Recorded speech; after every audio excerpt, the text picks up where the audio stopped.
Plato's most dangerous idea was censored by his own student, Aristotle, then buried by the church for over 1,000 years. Why? Because if people truly understood it, the entire structure of how we organize society would collapse. The idea is this: most people aren't living their own lives. They're living in a state of collective hypnosis, sleepwalking through a dream that someone else is dreaming for them. And the ones who wake up, Plato said they face a terrible choice. Go back into the dream and try to wake others and risk being destroyed for it, or escape alone. This isn't metaphor. This is diagnosis.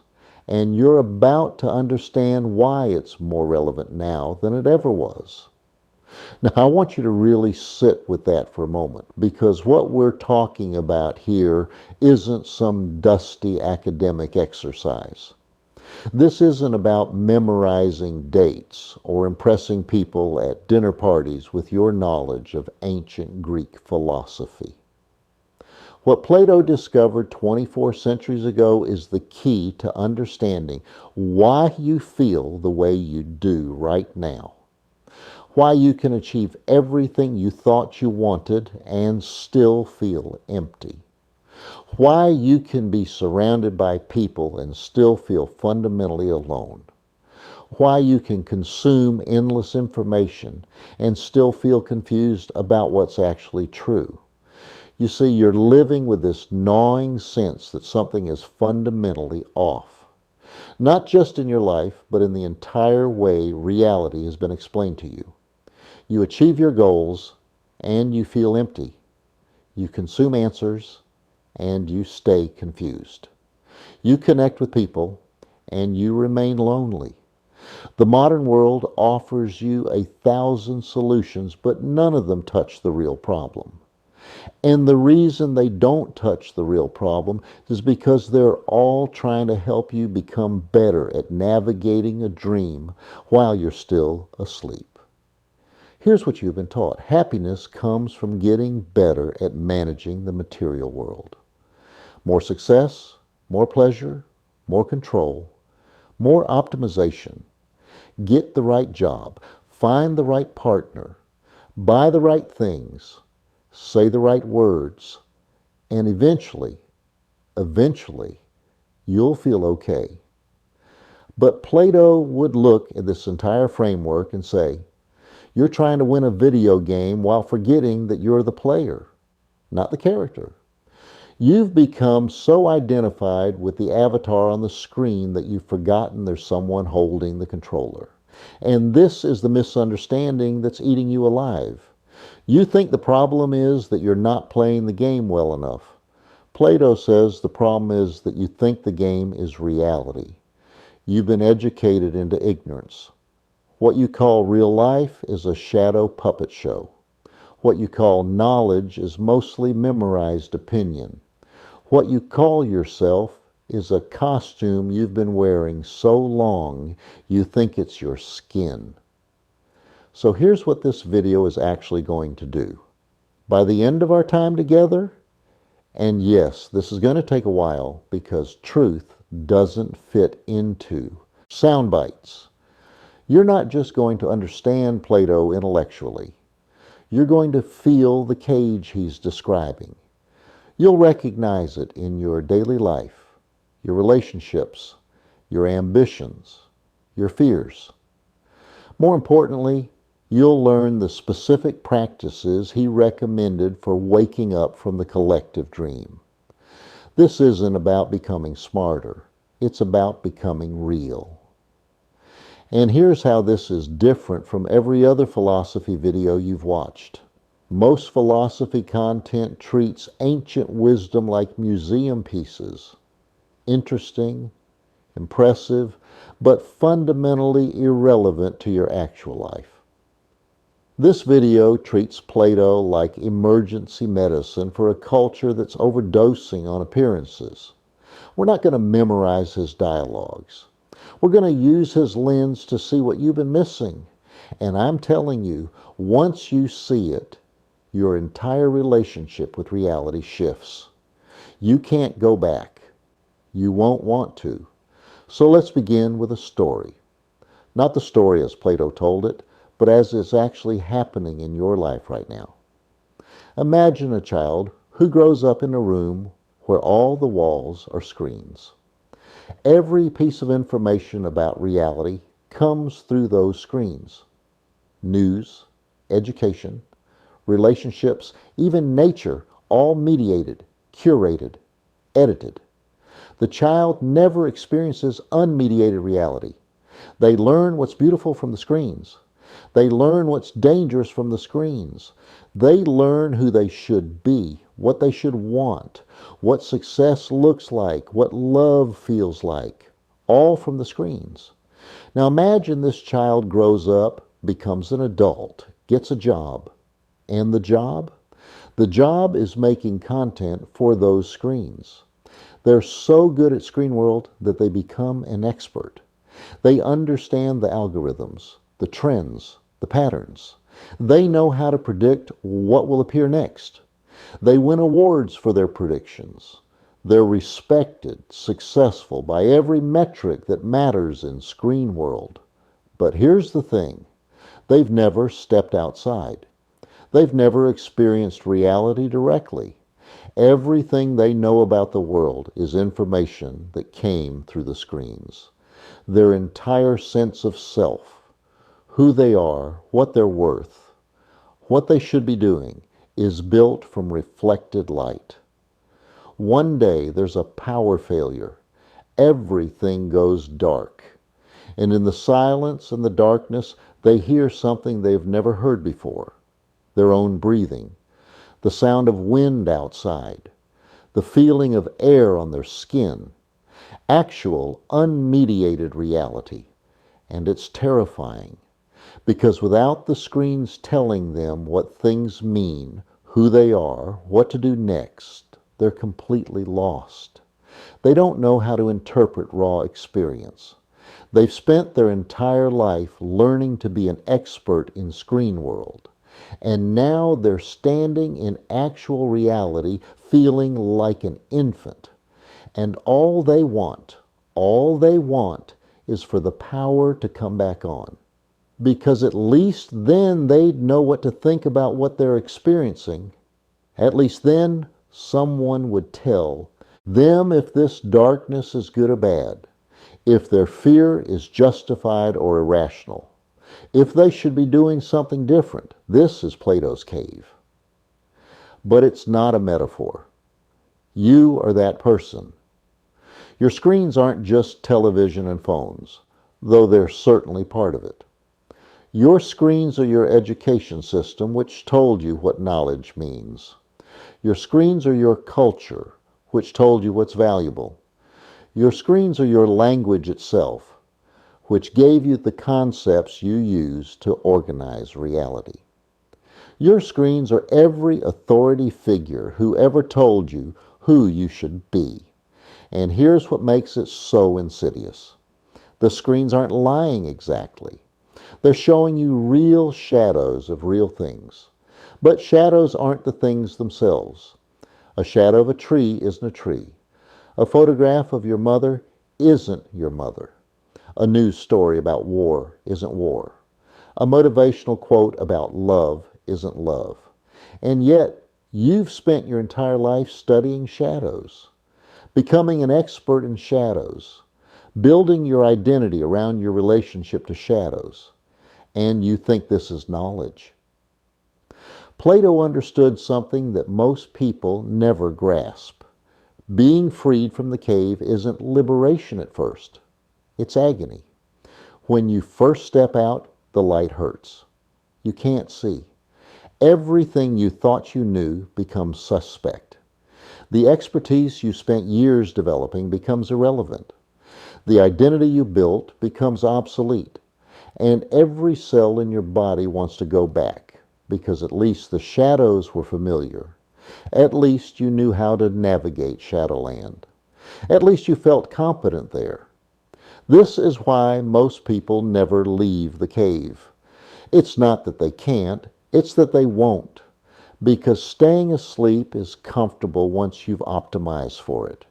You've got your spot on the cave wall.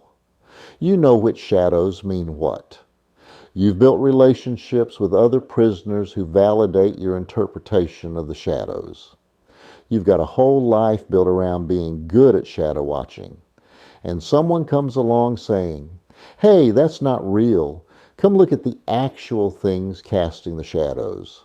And your first response is, "Who the hell are you to tell me what's real? I've got a PhD in shadows." But let me ask you something.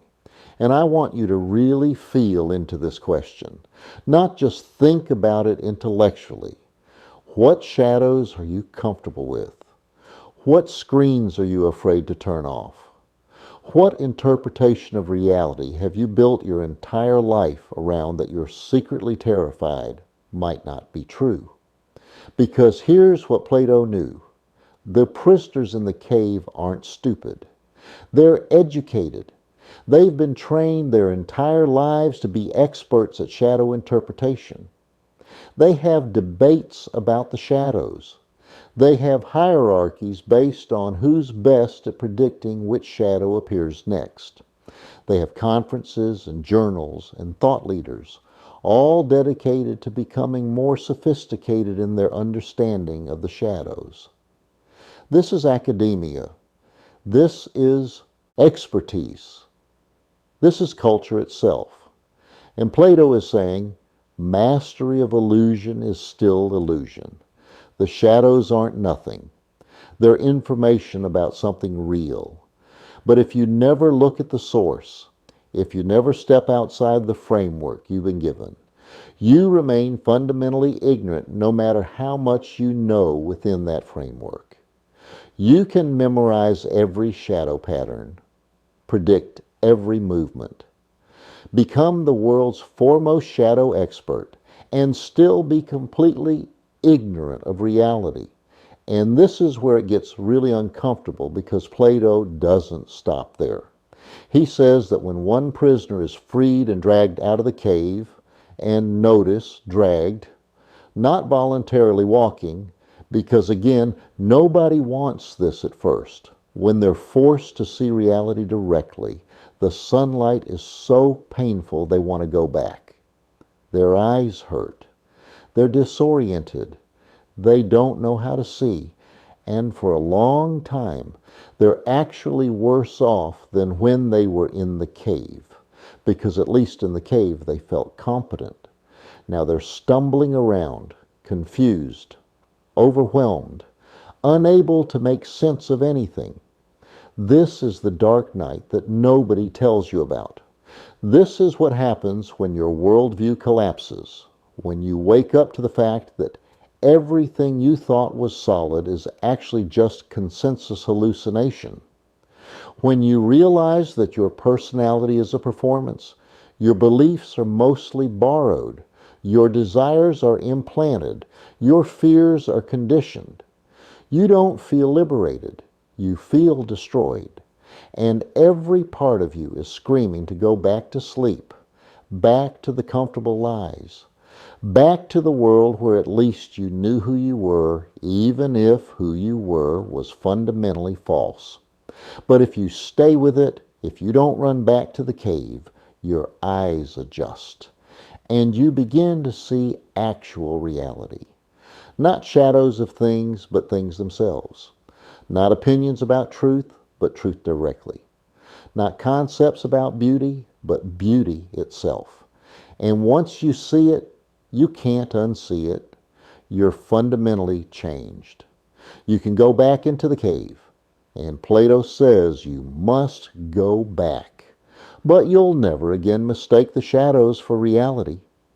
You'll move through Shadowland knowing it's Shadowland, and that changes everything. But here's the truly dark part, the part that got Plato's teacher killed. When you go back into the cave to free others, they don't thank you.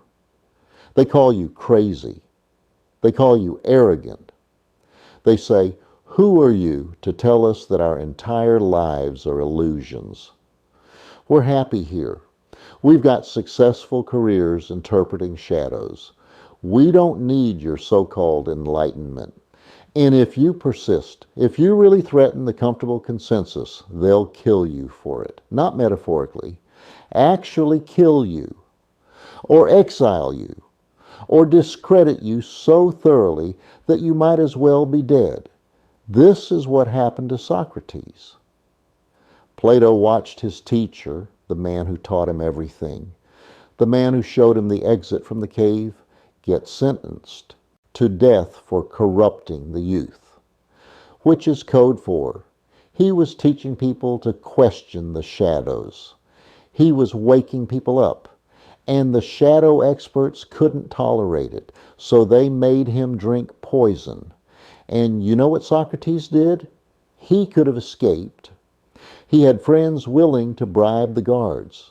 He could have fled to another city-state and lived out his days in comfortable exile. But he didn't. He stayed. He drank the hemlock calmly. He spent his last hours discussing philosophy with his students. And he died without fear, without bitterness, without regret. Why? Why would someone choose death over compromise? Here's what most people miss.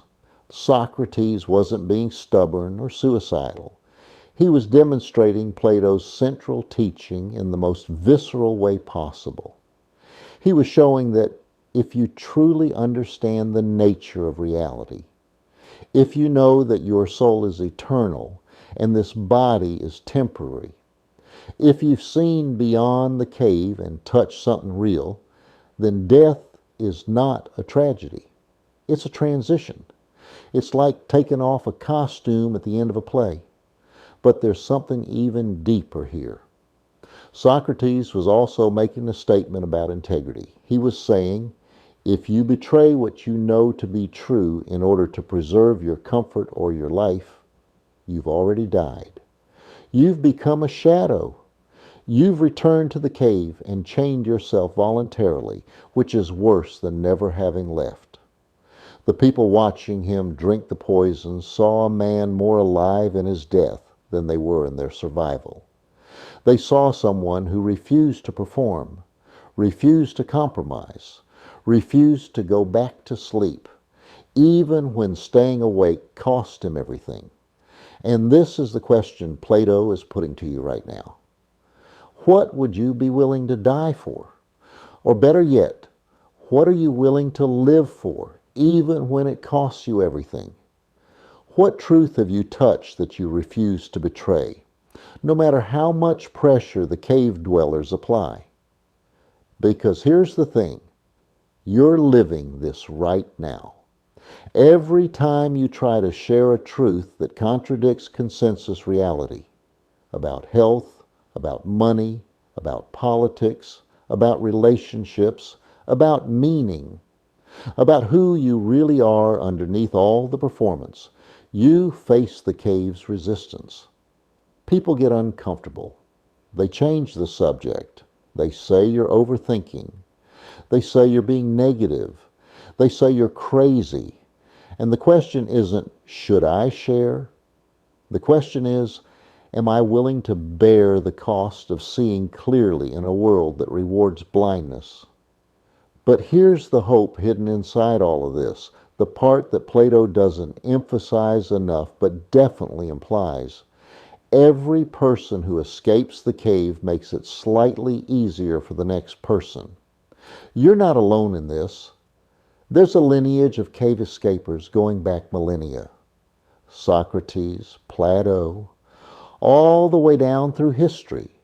People who refused to live in the photograph, who kept asking the dangerous questions, who paid the price for staying awake. And they left breadcrumbs. They left maps. They left teachings specifically designed to help you find the exit. That's what we're doing here. That's what this entire video is. I'm not trying to give you the new information to add to your collection of shadow knowledge. I'm trying to show you where the exit is. And once you see it, you can't unsee it. You might choose not to walk through, That's your choice, always your choice. But you'll know it's there. You'll know the cage is optional. So let's talk about what Plato actually discovered. Let's talk about the architecture underneath all of this, because the cave is just one angle.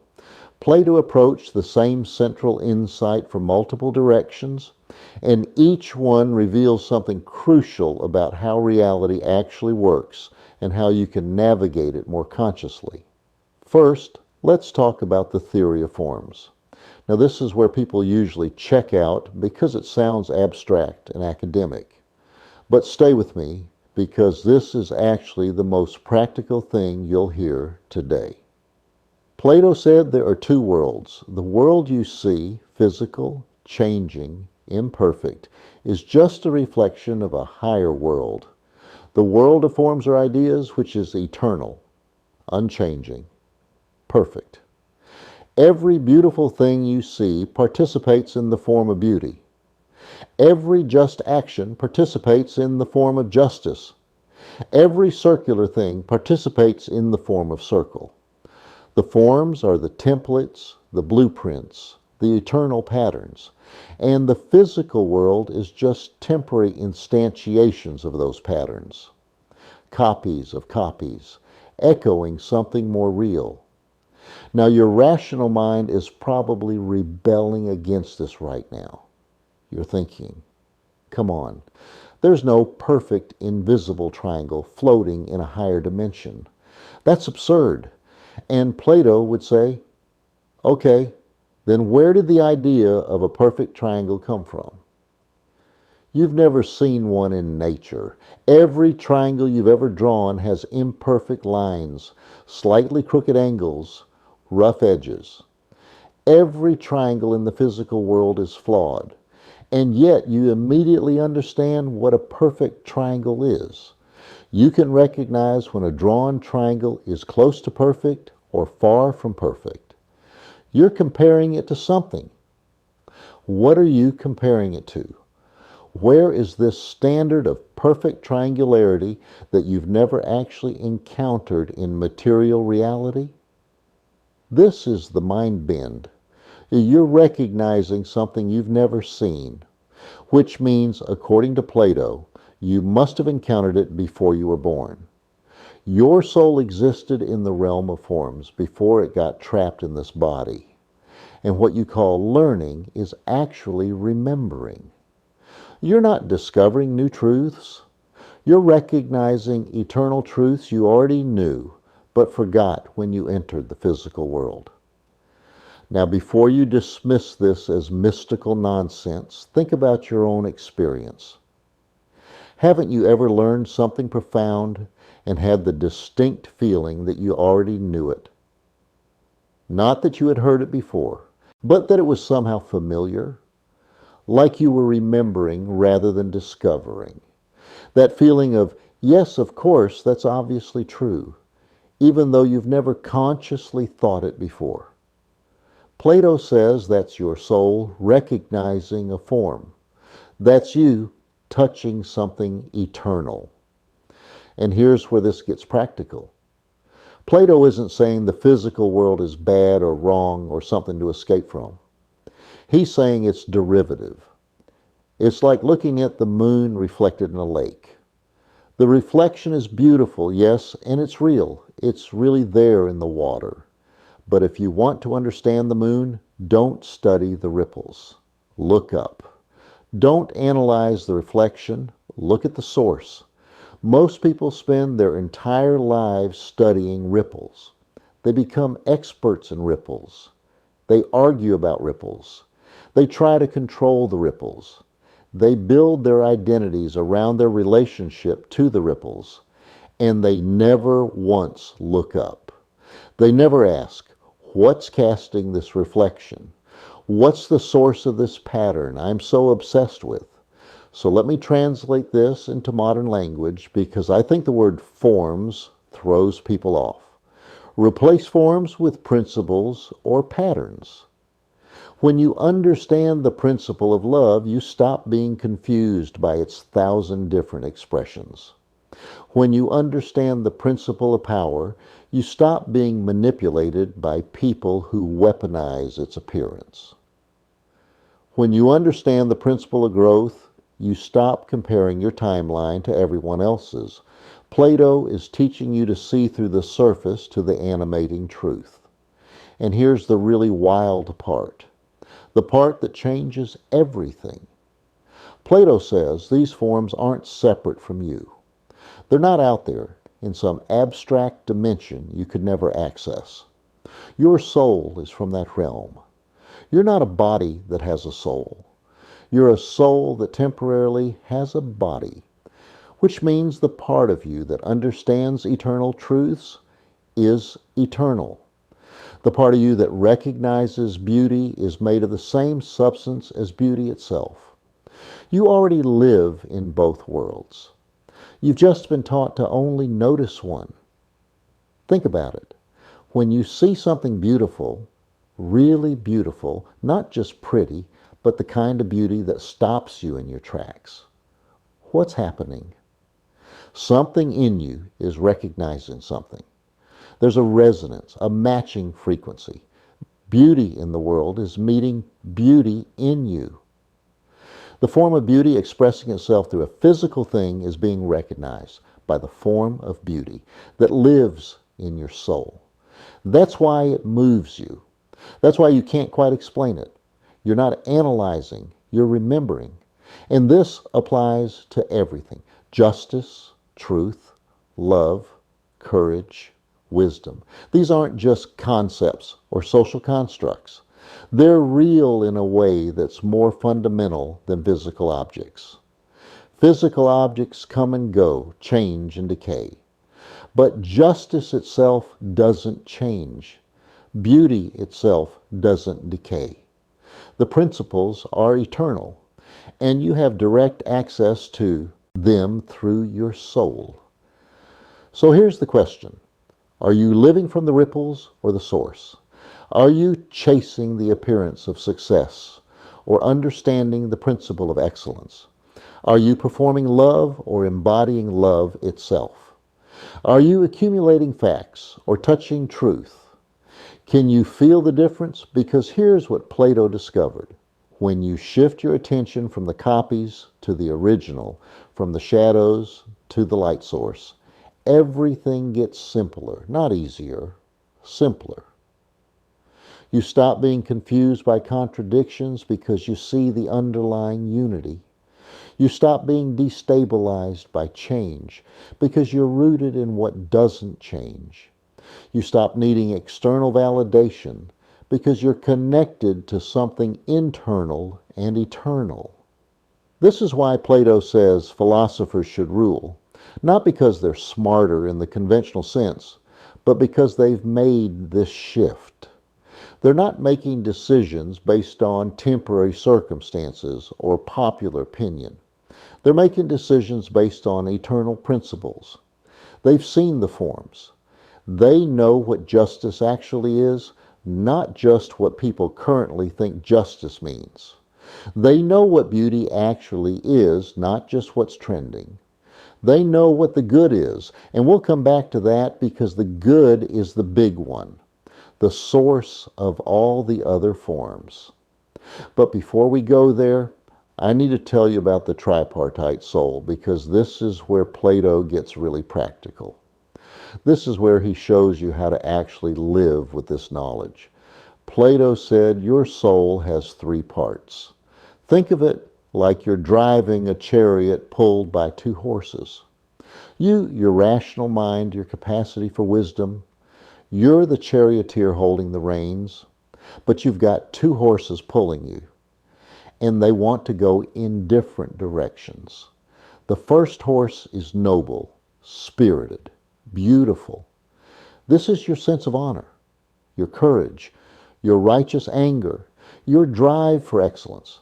This is the part of you that wants to do great things, to be respected, to make a mark, to stand for something.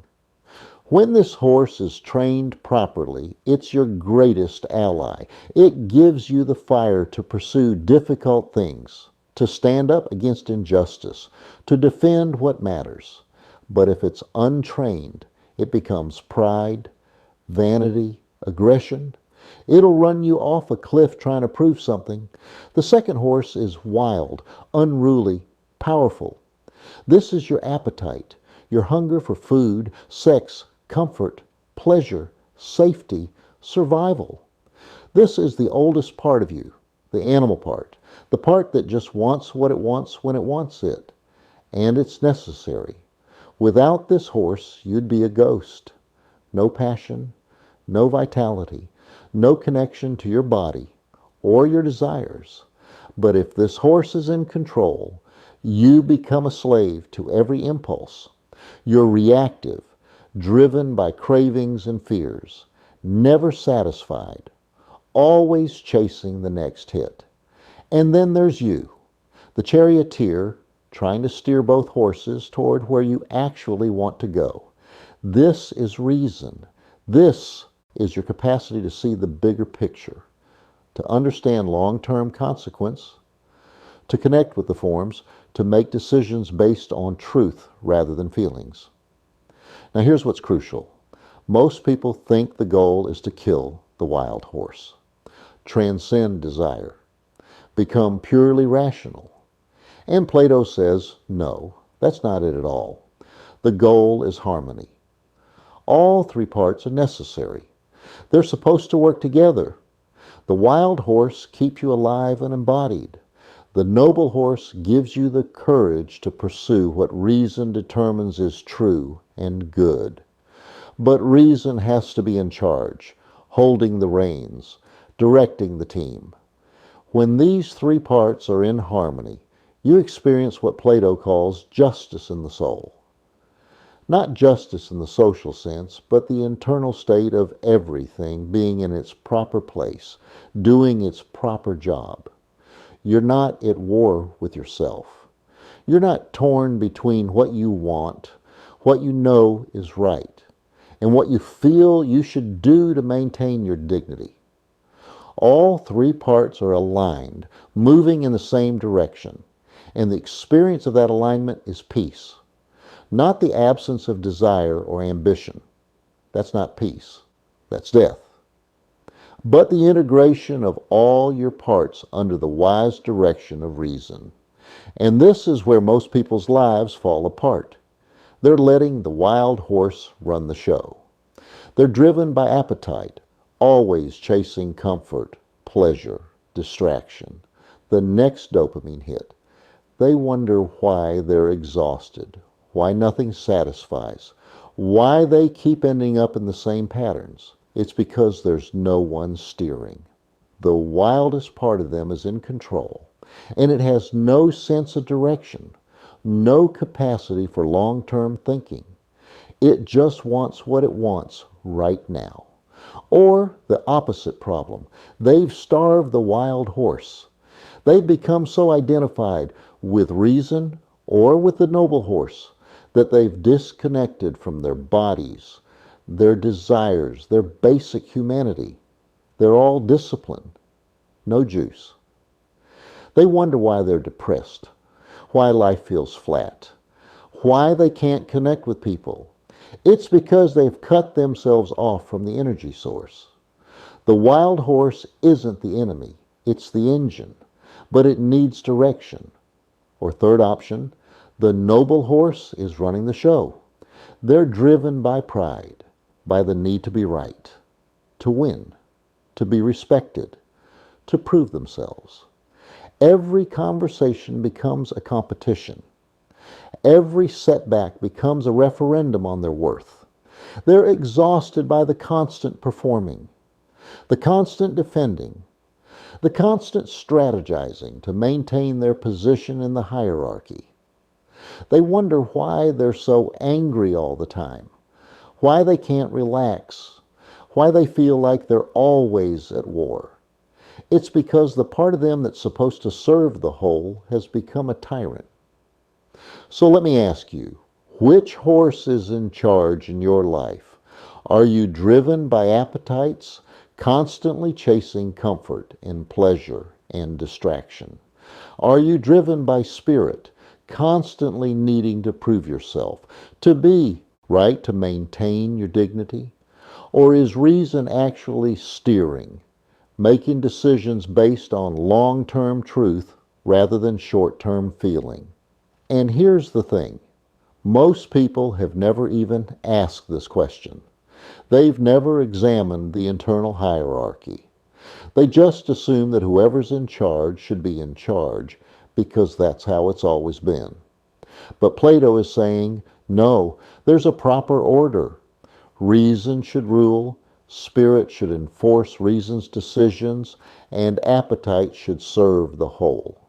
When that order is reversed, you suffer. Not because you're bad or wrong, but because you're out of alignment. And the beautiful thing is, once you see this structure, you can start to work with it consciously. You can notice when appetite is grabbing the reins. You can feel when spirit is trying to take over. And you can gently, firmly bring reason back into the driver's seat. You can ask, what's actually true here? What decision would I make if I were thinking long term? What action would align with the principles I actually believe in, not just the feelings I'm experiencing right now? This is practical philosophy. This is how you actually use Plato's wisdom to navigate your daily life. Every moment you're torn between different impulses, you can recognize, oh, that's appetite pulling one direction, that's spirit pulling another, and here's reason trying to figure out the wise path. And just naming it, just seeing it clearly, gives you space to choose. You're no longer identified with any one part. You're the one observing all three parts, the awareness that contains them all. And this brings us to something really important, something that's going to help you understand why you feel confused all the time, why you can consume endless information and still not know what's true. Plato makes a hard distinction between knowledge and opinion. And he says that 99% of what you think you know is actually just opinion. Knowledge, real knowledge, what Plato calls episteme, is permanent, unchanging, certain. It's understanding the forms directly. It's seeing truth itself, not just true statements. Opinion, doxa, is shifting, unreliable, contextual. It's reacting to shadows, believing things because they seem right, or because everyone else believes them, or because an authority figure told you.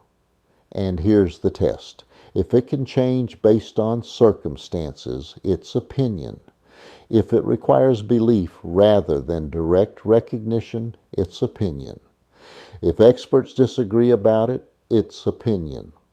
True knowledge is self-evident. Like mathematical truths, once you understand why 2 plus 2 equals 4, you don't need to believe it. You see it directly. It's not up for debate in your mind, or like the immediate recognition of beauty or goodness. When you encounter real beauty, you don't have to analyze whether it's beautiful. You know, something in you recognizes it instantly, before thought. But almost everything else, almost everything you think, you know about the world, about other people, about yourself, is opinion. It's provisional. It's based on incomplete information, filtered through your biases, shaped by your conditioning, and yet you treat it like knowledge. You build your entire life on foundations of opinion, and then you wonder why everything feels unstable. Plato says this is the root of human suffering. We're constantly arguing about opinions as if they were knowledge. We're defending positions we haven't actually verified. We're making major life decisions based on things we believe but don't actually know. And the tragedy is that we don't even realize we're doing it. We've confused familiarity with understanding. We've confused the ability to repeat information with genuine knowing. And the modern world has made this so much worse. We're drowning in opinions, pretending to be knowledge. Every person has a platform, a take, a certainty that's really just camouflage confusion. Social media rewards confident opinions, not careful truth-seeking. The news presents interpretations as facts. Experts make predictions that fail and then make new predictions with the same confidence. And you're swimming in all of this, trying to figure out what's true. And it's exhausting because you're trying to compare shadows. Plato would walk through modern discourse and say, "You're all arguing about shadows, and you're calling it debate. You're mistaking the passionate defense of opinion for the patient pursuit of knowledge." So what's the liberation here? What's the way out? Plato says, recognize the distinction. Stop pretending you know things you don't know. Get comfortable saying, "I don't know." Get comfortable with uncertainty. And paradoxically, this ignorance, this Socratic wisdom of knowing that you don't know, this is the beginning of actual knowing. Because you've cleared the space. You've stopped cluttering your mind with unexamined opinions. You've become available for truth. And here's what starts to happen when you do this. You stop needing to have an opinion about everything. You stop needing to be right about things you haven't directly experienced. You become curious instead of defensive. You ask questions instead of making pronouncements. And people will think you're wishy-washy or uncommitted or not smart enough to have strong opinions. But actually, you've become wise enough to distinguish between what you truly know and what you merely believe. Try this for 1 week. Every time you're about to state an opinion as fact, pause. Ask yourself, is this knowledge or opinion? Have I seen this truth directly, or am I repeating something I've heard? Watch how much you say, "I think," or "I believe," versus "I know." The ratio will shock you. You'll discover that most of what you claim to know, you don't actually know. You believe it. You've been told it. You've reasoned toward it, but you haven't touched it directly. And once you see this, once you see how much of your worldview is built on opinion, not knowledge, something remarkable happens. You lighten up. You stop clutching so tightly to your positions. You become more flexible, more open, more interested in actual truth than in defending your version of truth. And this, Plato says, is the beginning of philosophy.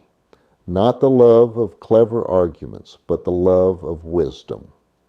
The genuine desire to know what's true, regardless of whether it confirms your current beliefs. Now this brings us to probably Plato's most controversial idea, the one that got him accused of being elitist, anti-democratic, possibly even fascist, though that's anachronistic. This is the idea of the philosopher king.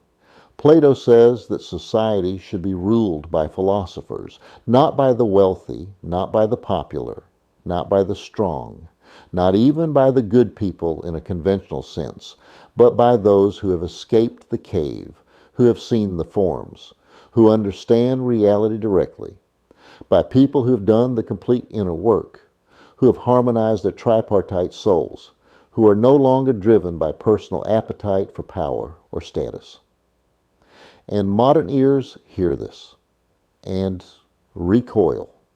It sounds like rule by intellectuals, like some kind of authoritarian nightmare, where smart people impose their vision on everyone else. But that's not what Plato is describing. He's not talking about people with PhDs in philosophy. He's talking about people who have undergone the complete transformation from ignorance to knowledge. People who have integrated reason, spirit, and appetite. People who have seen beyond the cave and touched something real. And here's the key detail everyone forgets. Plato says these philosopher kings have to be forced to rule. They don't want to. They'd rather stay in contemplation of the forms, in direct communion with truth and beauty and goodness. They have to be compelled to come back down into the messy world of human affairs and take responsibility for governance, because they understand that power corrupts and they want no part of it. But precisely because they don't want power, they're the only ones who should have it. Think about the implications of this. Everyone who actually seeks power is immediately disqualified because they want it for the wrong reasons, to satisfy appetite or spirit, to accumulate wealth or status or control. The only person fit to rule is someone who has transcended the desire to rule, who sees it as a burden, a duty, not a prize. Now, this will never happen in consensus reality, and Plato knew it. The cave dwellers will never voluntarily hand power to the cave escapers. The shadow experts will never say, you know what? We should let the people who see reality directly make the decisions. It's not going to happen. Democracy, oligarchy, tyranny, they all have the same problem. The people making decisions are still in the cave, still mistaking shadows for reality, still driven by unintegrated desires. So why include this idea? Why talk about an impossible political system? Because Plato is describing an inner republic. You are the city-state. You are the society that needs governance. And the question is, who's ruling your inner kingdom? Is it the wild horse of appetite, dragging you toward every impulse? Is it the noble horse of spirit, constantly proving and defending and competing? Or is it reason connected to eternal principles, making decisions based on what's actually true and good? When reason rules your inner kingdom, when it's informed by knowledge of the forms, when it directs spirit and appetite without suppressing them, you become the philosopher king of your own life. You're no longer at the mercy of circumstances or conditioning. You're governing yourself according to what's real. But there's a shadow side here too, and Plato discovered it the hard way. There's spiritual tyranny, the violence of knowing better, the arrogance of enlightenment. Plato himself fell into this trap. He tried to advise actual tyrants, thinking he could impose wisdom on political systems. He nearly got killed for it. He learned that you can't force people to see what they're not ready to see. You can't awaken someone against their will. The point isn't that philosophers should force wisdom on others. The point is that wisdom should govern action in yourself first and in the world only when invited, only when there's genuine opening, only when people are ready. Because here's the thing about leaving the cave. You can't drag someone out. You can show them the exit. You can describe what's outside. You can live your life in a way that demonstrates the freedom you found. But they have to choose to walk through. And most won't. Most will stay in the comfortable darkness, and that has to be okay. Your job is to stay awake yourself and hold space for those who are ready. Now we need to talk about the good. Capital G good, because this is the culmination of everything Plato is teaching. This is where it all points, above all the forms, above beauty, justice, truth, courage, all of them. Plato places the form of the good. And this is his version of God, except it's not personal. It's not a being. It's being itself. It's the source of all reality, all truth, all existence. It's the sun that illuminates all the other forms, making them visible, making knowledge possible. And Plato admits he can't describe it directly. He can only point to it through metaphor, through analogy, because the good is beyond language, beyond concepts, beyond anything you can grasp with your thinking mind. Every other form is a specific truth. Beauty is the principle of harmony and proportion. Justice is the principle of proper relationship. Courage is the principle of standing for what's true despite fear. But the good is the ground of all truths. It's what makes any particular good thing good. It's the source from which everything flows. And here's the extraordinary claim. Plato says you can encounter it directly, not through study, not through argument, not through memorization, but through a kind of direct knowing that transcends thought, through dialectic, through contemplation, through the ascent of love from physical beauty to beauty itself.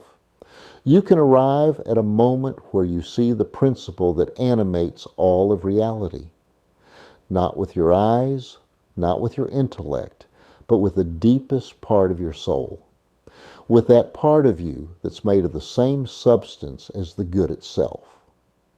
What does this look like in lived experience? Because Plato is not talking about abstract philosophy here. He's talking about something you can actually experience.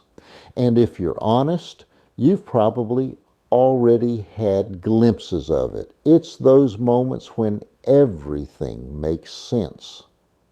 Not because you figured it out intellectually, but because you've stopped trying to figure it out. When you're in nature and suddenly you feel connected to everything, not as a thought, but as a felt reality. When you're creating something and you disappear into the flow, and there's no separation between you and what you're making. When you love someone so completely that for a moment, there's no you and them. There's just love itself moving through both of you. When you encounter something so beautiful or so true that your mind goes quiet and you're just present with it, receiving it.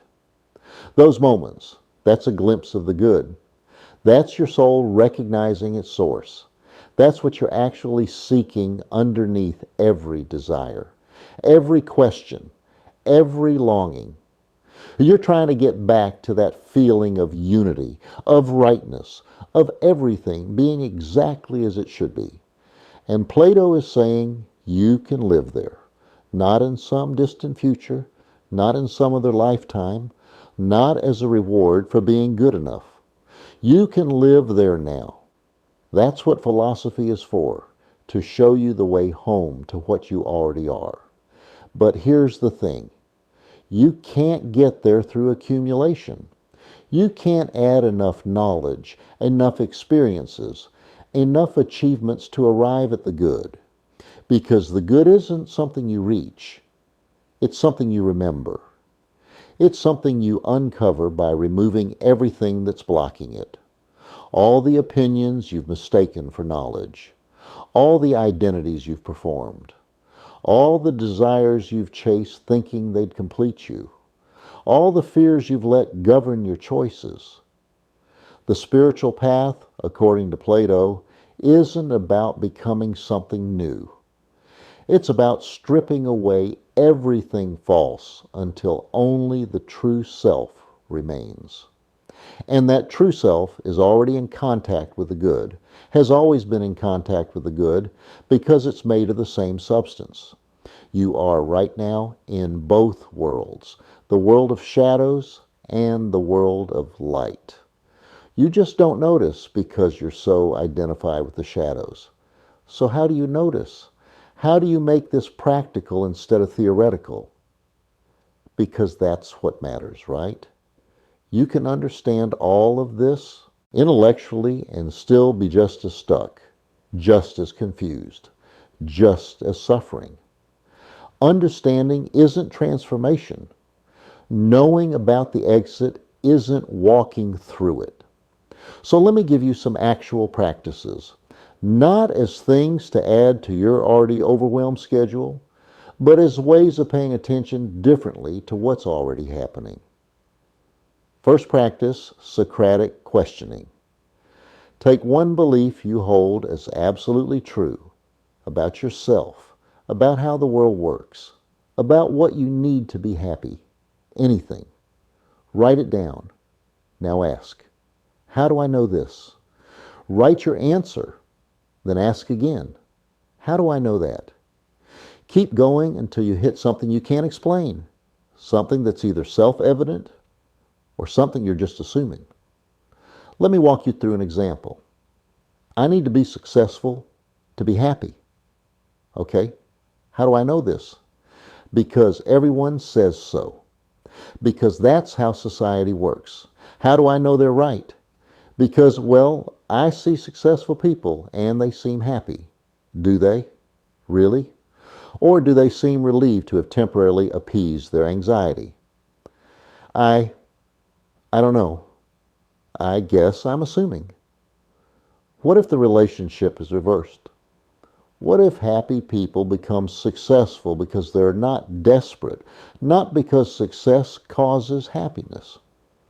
That would mean everything I've been striving for is based on a false premise. See how that works? You drill down until you hit either bedrock, something actually true, or you discover you've been living inside an unexamined assumption, probably inherited from your culture or your parents or your wounds. And once you see it's just an assumption, it loses its power over you. You can choose differently. You can question the entire framework. Do this once a week. Pick one belief that's causing you stress or driving your behavior in ways you don't like and interrogate it ruthlessly. Within a month, you'll start to notice how much of your psychological furniture is borrowed. How many of your truths are actually just opinions you never question. And as you clear those out, you'll find yourself lighter, freer, more able to see what's actually true. Second practice, contemplation of forms. This is about learning to see in layers, to perceive the principle moving through the particular instance. Choose something you encounter daily, a tree, a piece of music, an act of kindness, anything. Instead of just experiencing it, ask, what is the principle I'm actually responding to here? When you're moved by the tree, are you responding to that specific tree or to something the tree expresses? Life, growth, patience, resilience, beauty. Try to feel the universal through the particular. Try to sense the eternal pattern that this temporary thing is participating in. And here's why this matters. You're training yourself to see through appearances to essence.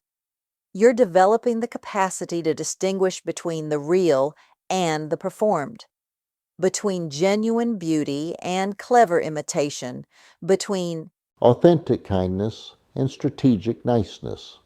When someone performs compassion for social credit, you'll feel the difference between the performance and the principle. When something is truly beautiful versus merely pretty or trendy, you'll know immediately, not intellectually, but viscerally. Practice this with emotions too. When you feel angry, ask, what principle is being violated? Usually it's not the surface event. Someone cut you off in traffic. Someone interrupted you in a meeting. It's something deeper. Respect, justice, dignity, consideration. When you can name the principle, the emotion becomes information instead of overwhelming you. You're not just reacting. You're recognizing what matters to you, what you stand for. After a month of this practice, you'll notice you're less reactive and more responsive. You're not living on the surface anymore, buffeted by every passing thing. You're beginning to see the forms moving through the world, and it's both humbling and empowering. Humbling because you realize how small and temporary you are compared to these eternal principles. Empowering because you realize you're connected to them, made of the same substance, capable of expressing them through your life. Third practice, harmonizing the tripartite soul. Each evening, do a quick check-in with all three parts. Ask your appetite, what did I do today to honor your needs without being enslaved by you? Ask your spirit, what did I do today that made me feel dignified and alive?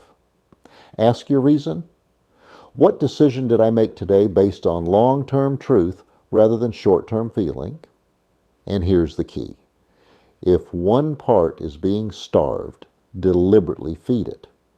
If appetite is running the show, you've been indulging every craving, chasing every distraction. Do something that requires discipline. Fast for a day. Sit in discomfort without reaching for relief.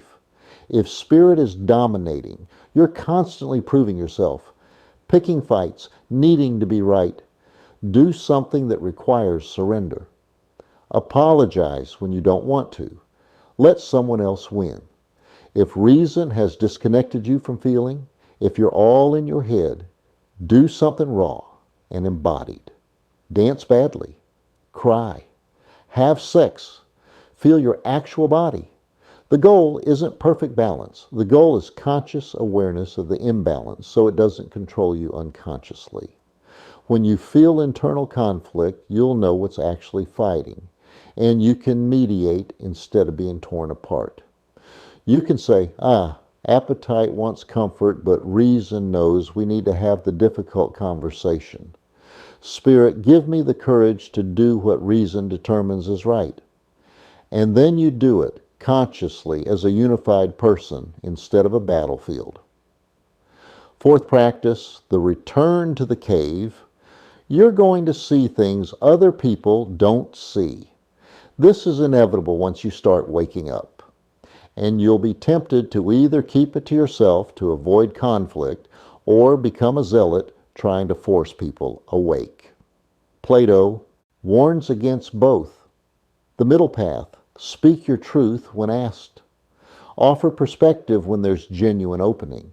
But don't attack people's shadows. They'll only defend them more fiercely. Don't try to convince people they're asleep.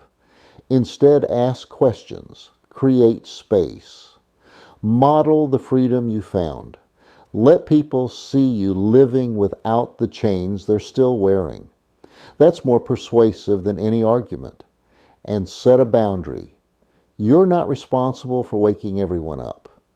You're responsible for staying awake yourself and holding space for those who are ready. That's it. Let go of missionary consciousness. It's just ego wearing a spiritual costume. The truth doesn't need you to defend it. It just needs you to live it. Fifth practice, climbing the love ladder. When you feel desire for anything, a person, an object, an outcome, pause and ask, what quality am I actually drawn to? If it's a person, what beauty in them am I recognizing? If it's an object, what does it symbolize? What principle would it fulfill? Once you've named the quality, ask, where else can I find this? And you'll discover that the beauty you love in one person exists in others, in nature, in ideas, in moments. This doesn't diminish your love, it expands it. You stop being possessive and become appreciative. You love the person more truly because you're not strangling them with your need. And eventually you realize you're not in love with people or things. You're in love with the principles they embody.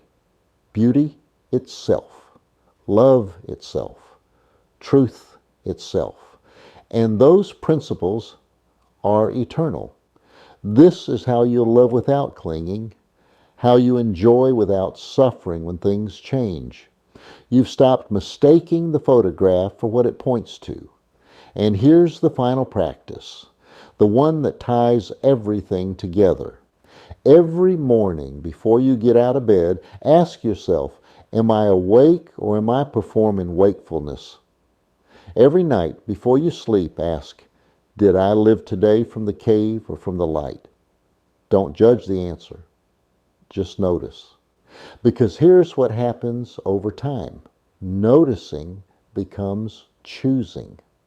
Once you see the pattern clearly, once you recognize when you're in Shat's land and when you're in direct contact with reality, you start naturally choosing reality more often. Not because you're forcing yourself, not because you're trying to be good or spiritual or enlightened, but because once you've tasted what's real, the shadows just don't satisfy anymore. You know that feeling when you're scrolling late at night, clicking from video to video, never quite satisfied? That's you looking for something real in Shadowland. Or when you finally get what you wanted, the relationship, the achievement, the thing, and it feels hollow? That's you discovering that the shadow you were chasing isn't the thing itself. Plato diagnosed this 24 centuries ago. We're all chasing shadows on a cave wall, thinking they're real. And the tragedy isn't that we can't get what we want. The tragedy is that we can. And it's never enough because we've been wanting the wrong things. What Plato offers isn't answers. It's an exit from the cave. It's a map to what you've always been seeking but didn't know how to find. It's permission to stop living in the photograph and start living in direct contact with what's real. And here's what I want you to understand. You already know all of this. Not intellectually. You might be hearing these ideas for the first time, but deeper than that, in your soul, you already know. That's why this resonates, or disturbs you, or both. That's why you've stayed with me for this long. Because some part of you recognizes truth when it hears it. Some part of you remembers the realm of forms, remembers what it felt like before you got trapped in the cave, remembers who you actually are underneath all the performance. The question isn't whether you can wake up. You can. The question is, will you? Will you do the work of interrogating your beliefs, of seeing through appearances to essence, of harmonizing your inner kingdom? Will you walk through the exit when you see it, even though it's painful, even though the light hurts, even though everyone else is comfortable in the darkness? Because here's what Plato knew. Most people won't. Most people will stay in the cave their entire lives, arguing about shadows, building careers, interpreting shadows, defending their shadow expertise with everything they have. And that's okay. That's their choice. You can't save everyone. You can't wake people up against their will. But you don't have to stay asleep just because they do. You don't have to keep living in the photograph just because it's consensus reality. You don't have to keep performing a self that was never really you. You can choose differently right now. Not in some distant future when you're finally ready, not after you've achieved enough or healed enough or learned enough. Right now. The exit is visible. The light is there. The truth is available. All you have to do is stop defending the shadows and look. And yes, it will cost you. It will cost you the comfortable lies. It will cost you relationships with people who need you to stay asleep to validate their own sleep. It will cost you the identity you've built, the expertise you've accumulated, the certainty you've performed. It will cost you everything you think you are. But what you gain, what you remember, is who you actually are. And that's worth any price. So here we are. You came to understand Plato's philosophy, and what you've encountered instead is a mirror. Everything we've explored, the cave, the forms, the tripartite soul, the ladder of love, the distinction between knowledge and opinion, the form of the good. These aren't abstract theories about ancient Greece. They're precise descriptions of the mechanics of your own consciousness right now. They're maps of the territory between illusion and reality, between the self you've been performing and the self you actually are. And here's what matters. You can't unknow what you've learned here. The cage is visible now. You'll see it in your daily life. You'll catch yourself interpreting shadows and remember there's a source. You'll notice when appetite grabs the reins, when spirit starts performing, when reason has checked out. You'll feel the difference between opinion and knowledge, between chasing appearances and touching essence. You've been given the tools. The map is in your hands. What you do with it, that's your choice. That's always your choice. But let me give you something to carry with you. A kind of affirmation, but not the fluffy kind. The real kind. The kind that rewires how you see yourself. I am not my opinions. I am not my desires. I am not even my thoughts. I am the awareness that witnesses all of this. The same awareness that has existed since before I was born and will exist long after this body dissolves. I am right now in both worlds, the world of shadows and the world of light. And every moment I can choose which one to trust. I don't need to wait for permission to see clearly. I don't need to earn the right to be real. I just need to remember what I've always known. The truth was never hidden from me. I was hidden from it. Not anymore. I see the cave. I see the exit. I see what I've been running from and what I've been running toward. And I choose in this moment to stop running, to stand in the light, to be what I am, not what I've been told to be, not what I've performed, not what would make me comfortable or safe or liked.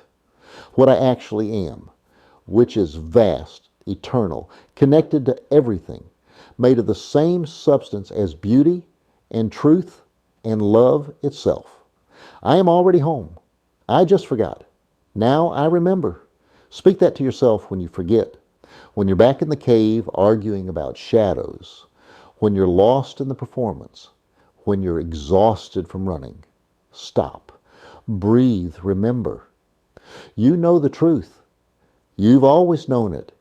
And if this resonated with you, if somewhere in these last however many minutes you felt something click, some old confusion dissolve, some new possibility open, let me know in the comments. Tell me which idea hit hardest. Tell me which practice you're going to try. Tell me what you're seeing now that you couldn't see before. Because here's the thing. We're all escaping the same cave. And it helps to know you're not alone in the climb. It helps to hear from other people who are doing this work, who are staying awake, who are refusing to go back to sleep no matter how much pressure the world applies. And if you want more of this, not just philosophy, but lived philosophy, practical wisdom for navigating reality as it actually is instead of as we've been told it is, subscribe. Because there's a lineage that needs to continue. People who refuse to live in the photograph. People who keep asking the dangerous questions. People who value truth over comfort. Reality over consensus. Awakening over belonging. You're part of that lineage now, whether you realize it or not. Plato, Socrates, all the way down through history to this moment. To you, sitting here, having stayed till the end, having done the work of really listening. The light is always there. The forms are always accessible. The good is always present. You don't have to seek it. You just have to stop avoiding it. You don't have to become something new. You just have to remember what's always been true. You are right now exactly what you've been seeking. You just couldn't see it because you were looking through shadows. Now you see. Now you know. Now you choose. Be well. Be real. Be free. The cave was optional all along. Retry Claude can make mistakes. Please double check responses.